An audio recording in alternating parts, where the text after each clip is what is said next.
J'aurai confiance dans la justice, j'écouterai les propositions de ces acteurs directs, les avocats, les magistrats, les greffiers, et je commencerai par stopper les réformes incessantes.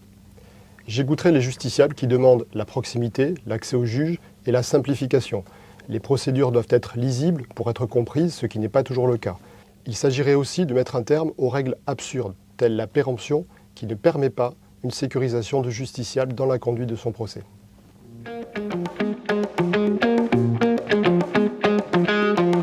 L'amélioration de la justice passe par une justice humaine qu'il faut promouvoir. Il s'agirait d'une justice de proximité pour assurer un maillage territorial soutenu des juridictions et au final rendre le juge au justiciable. Je proposerai un accès au droit facilité. Il faudrait augmenter les financements de l'État dans cet accès au droit sur tout le territoire et permettre d'avoir de vrais conseils juridiques un peu partout sur le logement, sur le handicap, sur l'environnement. Je réformerai aussi le numérique.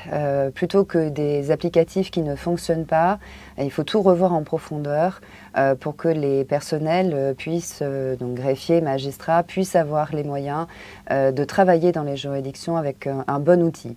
Et puis créer un vrai plan intelligence artificielle au sein du ministère de la Justice qui permette de faire travailler tous les acteurs, magistrats, greffiers et avocats dans ce plan IA.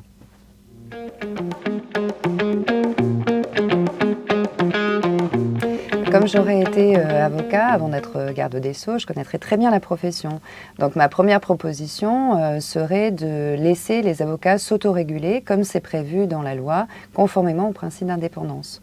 Et puis, j'arrêterai de tenter d'imposer l'avocat salarié en entreprise, qui depuis 20 ans est rejeté par la profession parce que n'a pas d'intérêt économique et de toute façon affaiblirait la profession d'avocat. Si j'étais audacieux, je créerais le statut constitutionnel de l'avocat qui intégrerait secret professionnel et indépendance.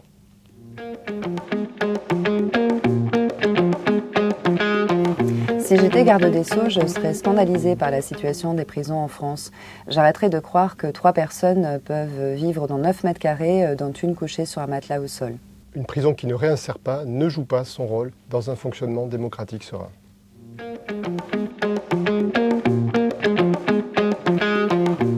Ces réformes doivent s'appuyer sur des forces et des talents.